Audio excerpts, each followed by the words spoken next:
Hello, and welcome to a very special episode of Talk Commerce. I'm your host, Brent Peterson, and today we're back into the fascinating world of Magento, a leading open-source e-commerce platform. Joining me is a distinguished guest, Matthias Schreiber, the Executive Director of the Magento Association. In this episode, we'll explore the current state of Magento, its community, and its future in the ever-evolving landscape of e-commerce. This is the first of a two-part episode on the state of the Magento community. Whether you're a developer, a business owner, or just passionate about open-source technology, this conversation is bound to offer valuable insights and perspectives. So, sit back and let's discover what's up with Magento. Are you lost in the content creation chaos, struggling under the burden of high costs and complications? Does the thought of regular content posting make you break out in hives? We feel your pain, but don't despair. Your content hero has arrived. Introducing Content Basis, delivering unparalleled content creation and scheduling solutions crafted specifically for your audience and needs. Harnessing the power of AI, we efficiently deliver on-point content every time. Our US-based team meticulously reviews each piece, ensuring authenticity and precision. We value your unique voice and insights. You direct the final shape while we handle ideation to execution. With auto-scheduling, your content always finds its audience. And with bi-weekly check-ins, our strategies sync with your vision. At Content Basis, we're your dedicated ally in the content battlefield. From ideation to posting, we've got your content journey covered. Visit contentbasis.io and say goodbye to content chaos today. That's contentbasis.io. Just a short word from Meet Magento Florida. Matthias and I are hosting a Magento roadmap session at the event. Go to meetmagentofl.com to learn more. You're listening to Talk Commerce. Subscribe and download at talk-commerce.com.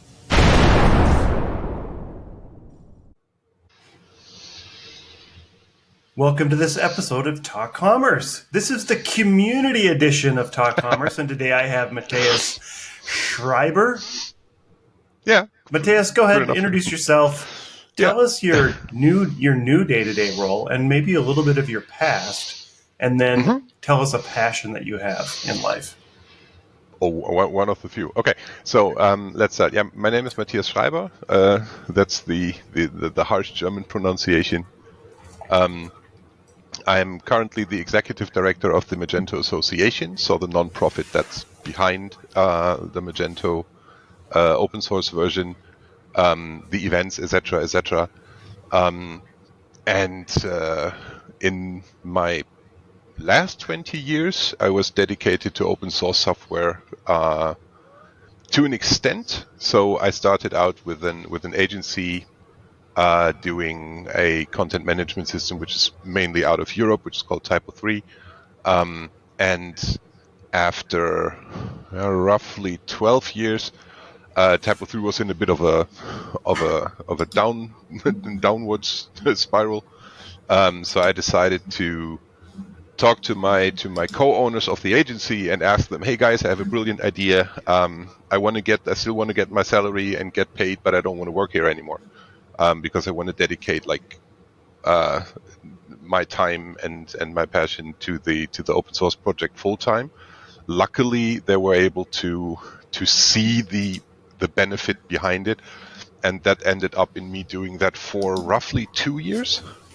And after that, the organizational entity behind Typo 3 was so smart to build a company, and then I was CEO of that company for roughly 7 years, and then I wanted to do something different, and then Magento seemed like a little bit in parallel as well, so I decided that I guess my passion could be used here to be could be used well there, and so I decided to no longer pursue this, but now pursue Magento.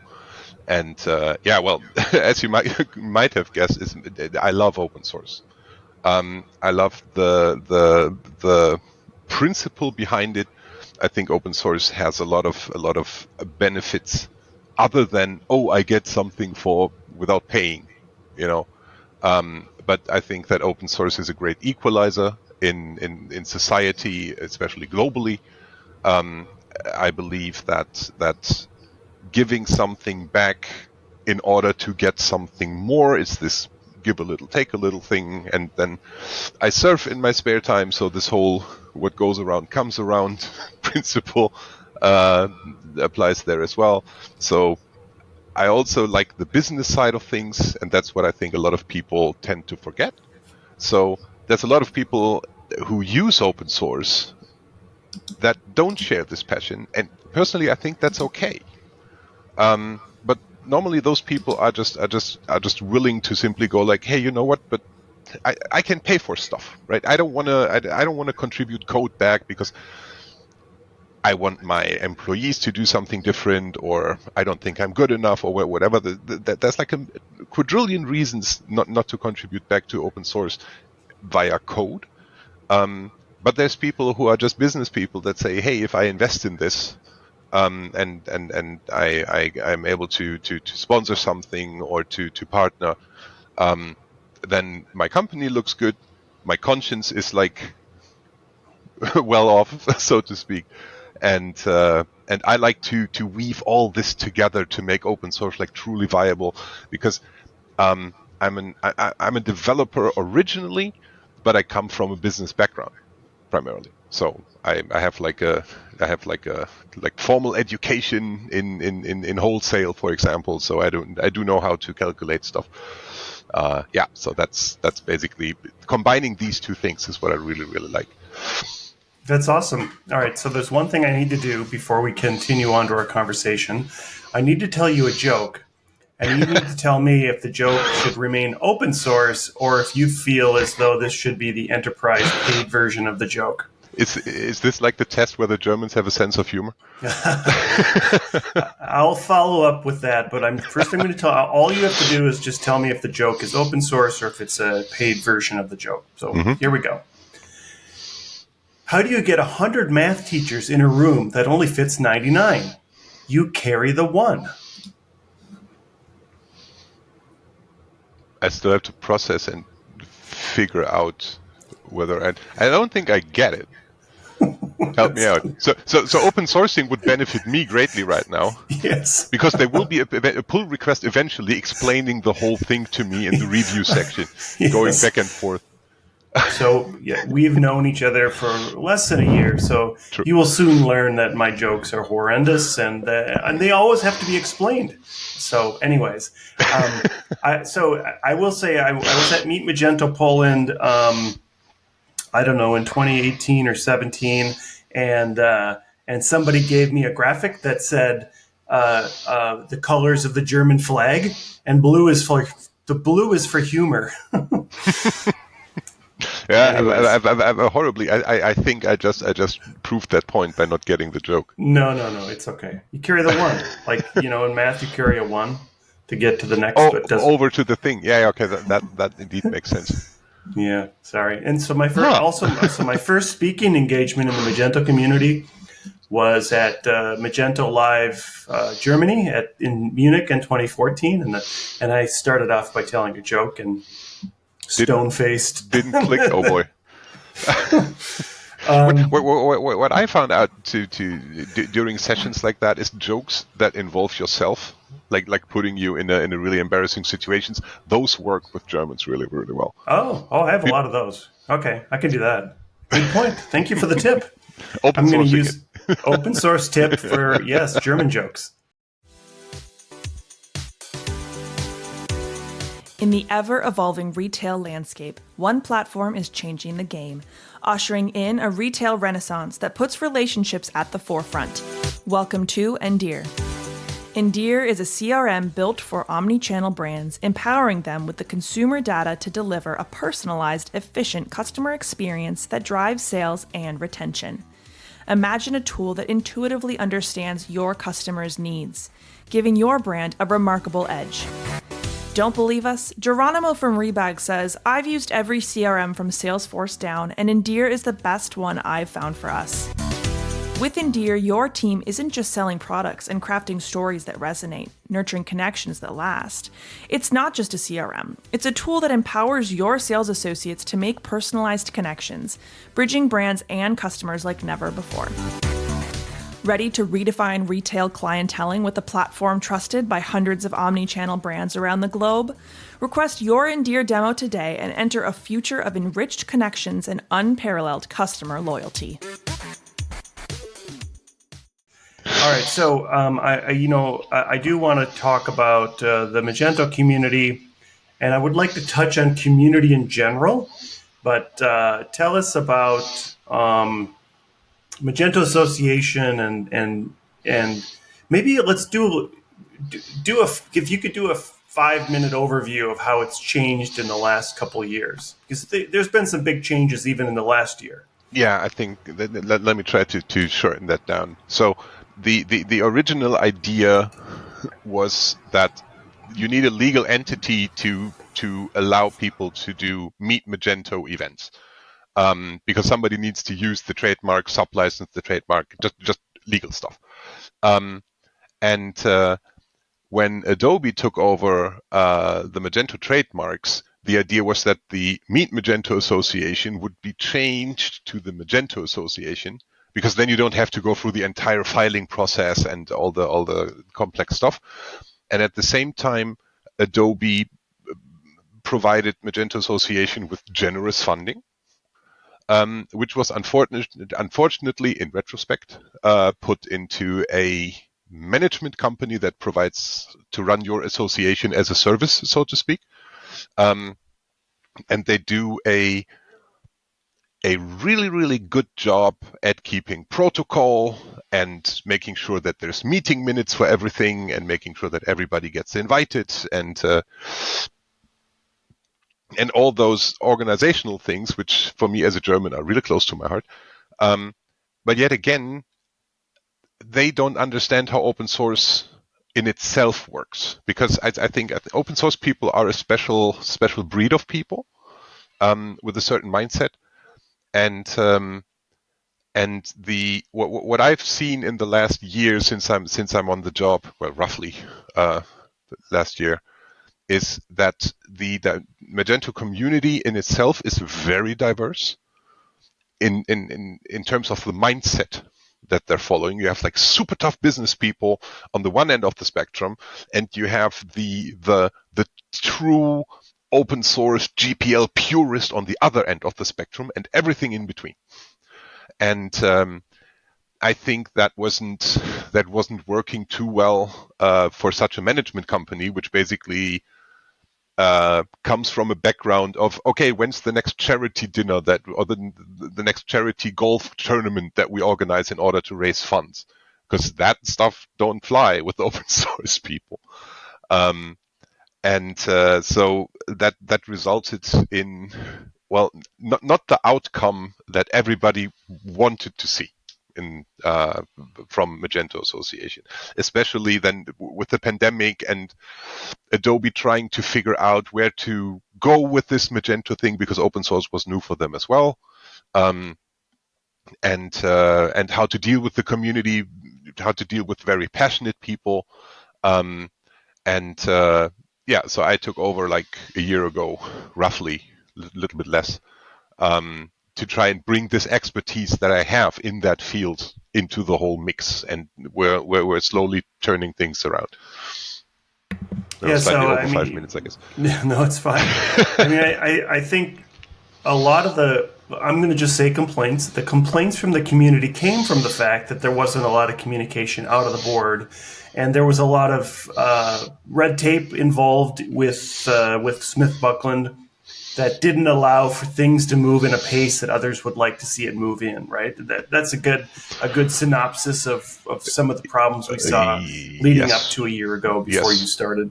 But this is it's also, I mean, technically we're talking about expectations not being met. That's how, like, if I had really to dumb it down, like, this would be the gist of it.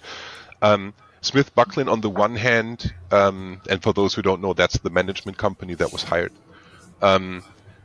were not a good fit per se.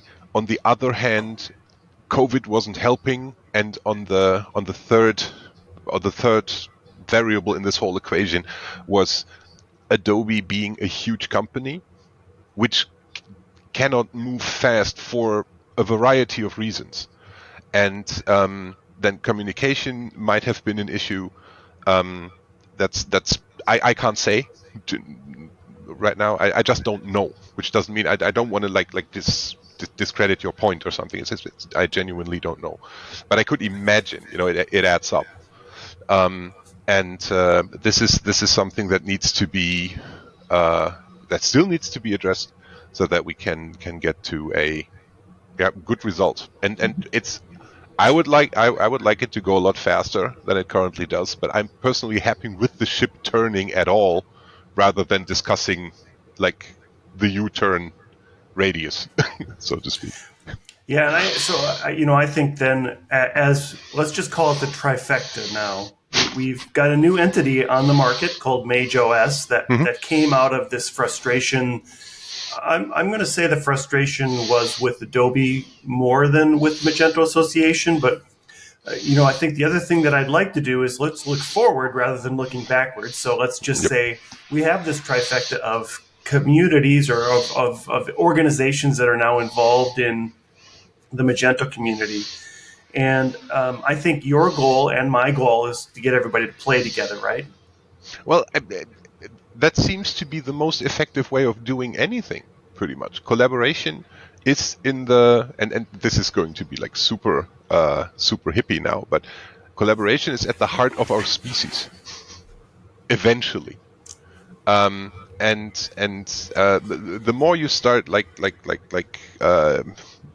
putting, the more groups you have that try to achieve the same thing but each on their own, it gets worse for everyone involved, I think.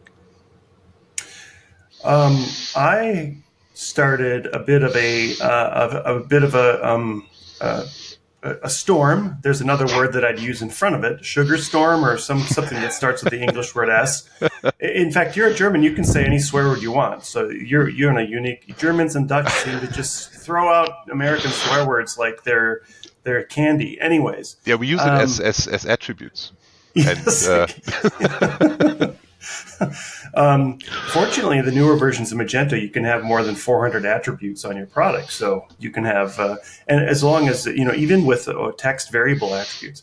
Sidetracked, sorry about that, about swear words. I'm trying to create engagement in our community.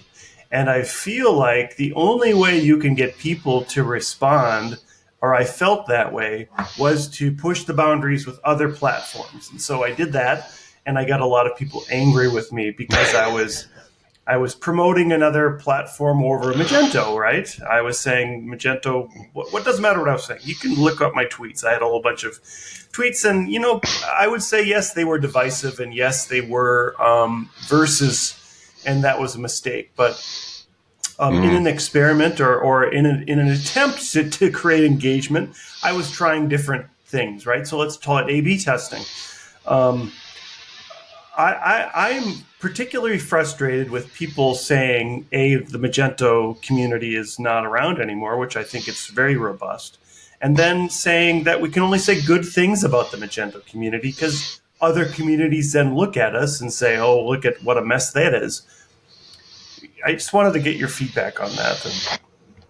I think I was on a podcast with Kaylin Jordan a couple years ago after the infamous Meet Magento in Poland, where the fork, which is now Magento OS, got not announced, but the possibility of such a drastic measure, and I consider it a drastic measure, was basically outlined. And I had a long conversation because I was relatively new to the whole Magento thing, and then people started to like give me directions, and go like, okay, so this is a troublemaker, that's a problematic person, blah blah blah, blah, all those kind of things.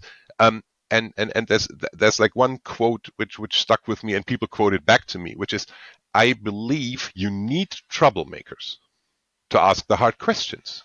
You don't want trolls. Trolls just want to see the world burn.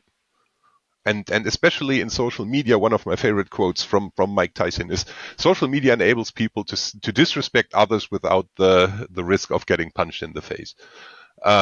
So the trolls, I ignore those people, because they don't add anything to the situation, let alone a solution or something. That's irrelevant. The troublemakers, I think troublemaking is sometimes necessary. Of course, I would like it to be that there would be no troublemakers, but in order to not have troublemakers, I need to make sure there's no trouble to make. And sometimes things are like they are. It's like sometimes I get into a fight with my wife. It happens. Like nothing you're gonna do about it. So no hard feelings from my end. And however you start poking into the nest to see if it's still alive, this is also something you got to do. There's nobody complains about the about the person that removes a hornet's nest from your house by poking it to check if there's hornets around. When it sticks in, okay, no, it doesn't make a buzzing sound. Maybe we should move back a couple yards. Nobody goes like, why did you poke it? But sometimes you need to poke stuff to find out what's going on. So I'm fine with that. But I think where the how would I call it? The anger or the misunderstanding comes from is that in open source, people are insanely patriotic towards their single project. That's their their main thing. It's sometimes I wonder whether people treat it like a girlfriend, and when you use some other piece of technology, it's like cheating on your, And then I have this side girlfriend here, and this is people identify with open source projects.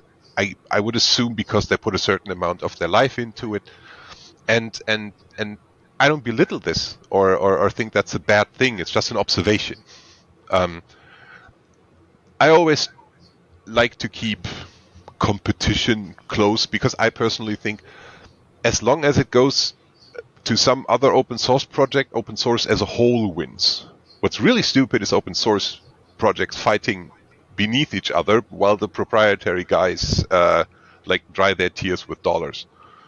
Tears of laughter, that is, right? So I would and I will say I saw Eric Irway had posted a picture of his Magento mug, and the CEO of Shopify commented on the fact that he had posted this picture of his Magento mug, which I think is particularly rich if you look into what is the Shopify community, right? It's not equal, and maybe there's the same amount of people who use Shopify, but only because they're a merchant.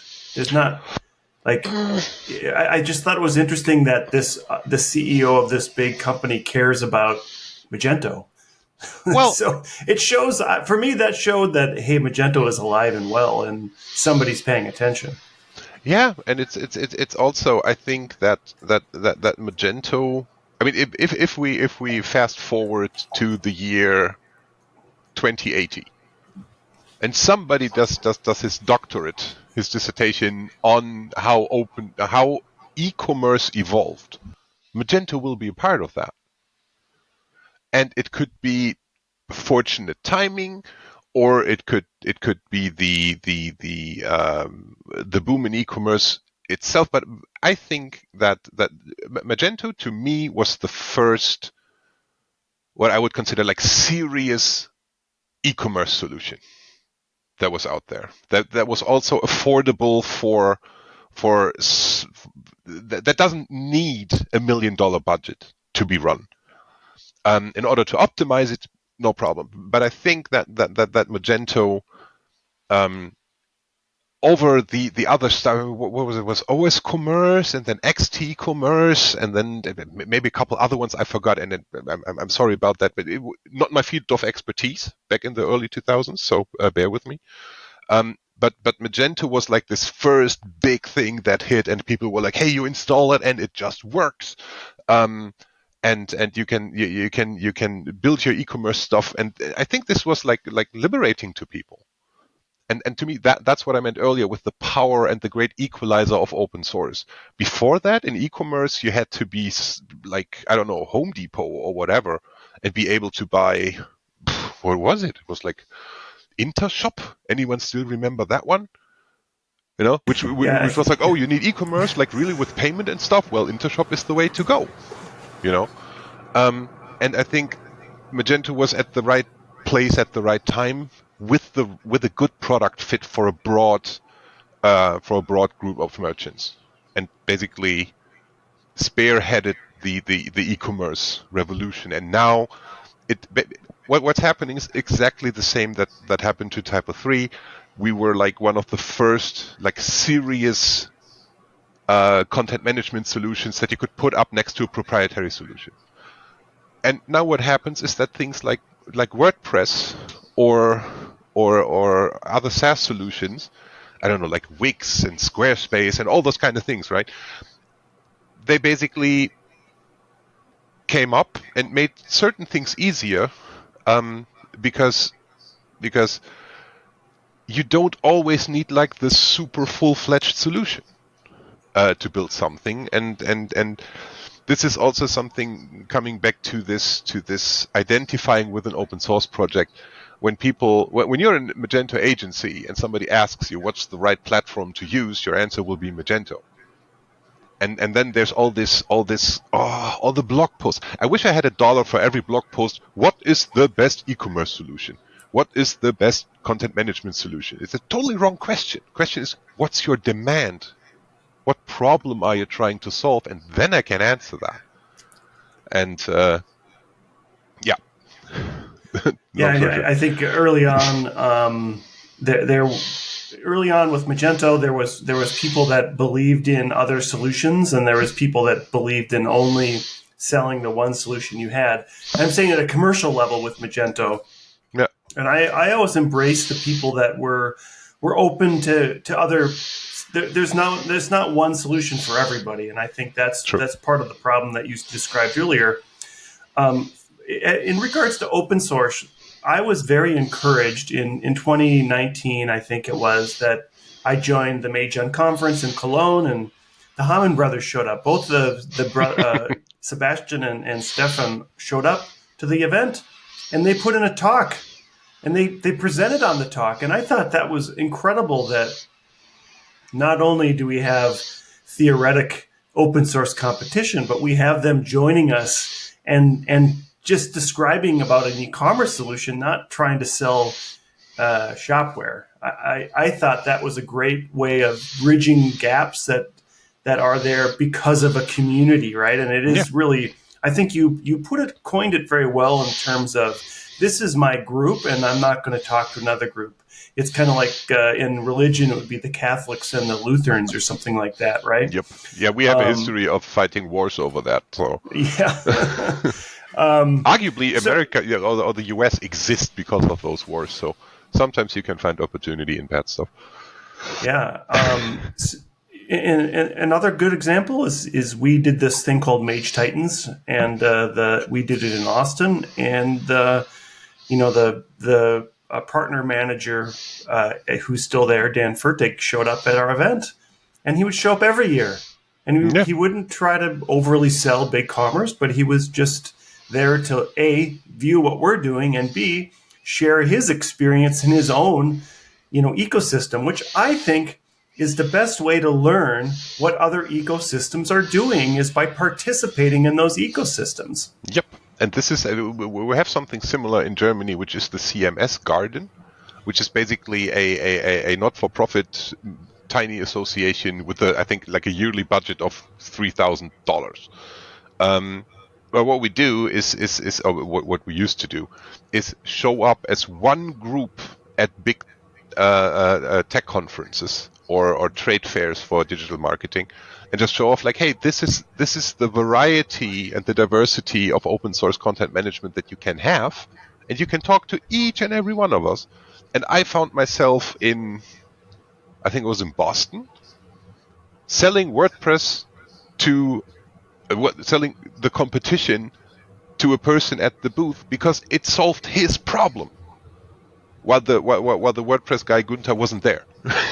And that's also open source to me. It's like a huge bunch of friends in the end. Yeah. I want to touch a little bit on the idea that we shouldn't be disparaging.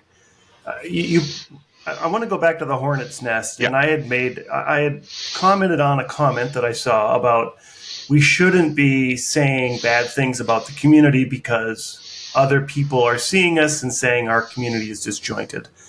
Yep. And my thought to that would be, well, we should be saying things because, number one, it's showing our community is active. And if it's relevant and if it's real, it's a conversation that should be had at least. And then I suppose the thing is, where should the conversation be? And I know that you had some conversations in Meet Magento New York behind the scenes. So there's some conversations should happen behind the scenes, and there's some conversations like the panel discussion you had that should happen in public. Yeah, that's true. I mean, for the most stuff, it's. I mean, you mentioned that earlier. I would rather look to the future, and rather than at the past that neither of us can change. There's certain things that I found in this this Magento thing, which are just so Wild West, and I'm having a really hard time looking at these things. And I see a situation, and I can visualize what led to this thing being like that. Going like, oh yeah, we need a Google Workspace. Does anyone have a credit card? And then some guy like, yeah, I got a credit card, and then he pays for that. Now 3 years later, his credit card has changed, and suddenly nothing works. And then the question is, okay, where's the actual admin information? Well, you could try one of these 5 people, which we think were the admin account on this Google Workspace, and and fix those things. But this is stuff that and there's more like that, where it's I hold those people close to my heart because it's very pragmatic and like get stuff done quickly and we'll figure something out later. But that later never comes. It's like documenting source code. Yeah, we do that later. And at a certain point, it's also it's more of a fun story. So I didn't have conversations in a closed circle or behind the curtain, so to speak. But it's more like it's a fun story to share, but it's mostly irrelevant to a lot of people, I would suppose. So I didn't deliberately not do this publicly. I'm a very open and honest person, and if I mess something up, you will know because I will tell you that I messed something up. And this is also what the beauty of open source is to me. You cannot hide stuff in code, so why hide it in PR-related information? I don't believe in it. Yeah, and I do feel as though there is a number of things that should be discussed that are just items that are out there for interpretation or discussion or debate. Those can happen behind a closed door, and then there'd be some kind of agreement, and we come out and say, this is how we're moving forward. And that brings us to an interesting juncture in our conversation today. We've covered some fantastic ground discussing Magento's evolution, its vibrant community, and the unique challenges it faces. A big thank you to Matthias Schreiber for his invaluable insights. As we wrap up this part of our talk, remember, the world of Magento is as dynamic as it is exciting, and there's still so much more to explore. But don't worry, we're not done yet. This conversation is just getting to its most intriguing part. Stay tuned for part 2 of this special episode, where we discuss the collaboration and innovation within the Magento community.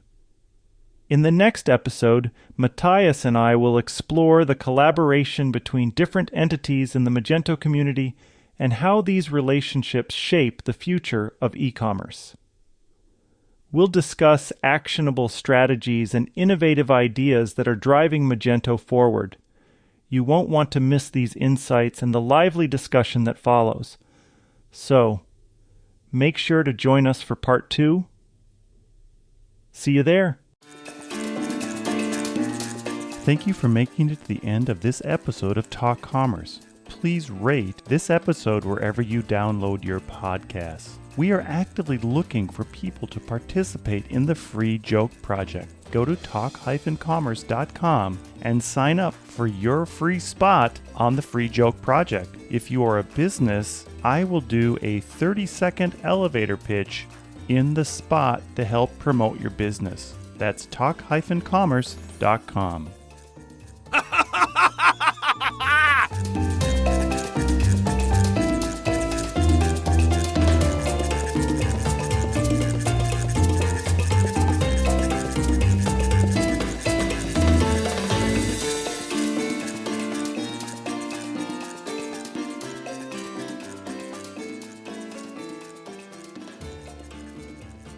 High quality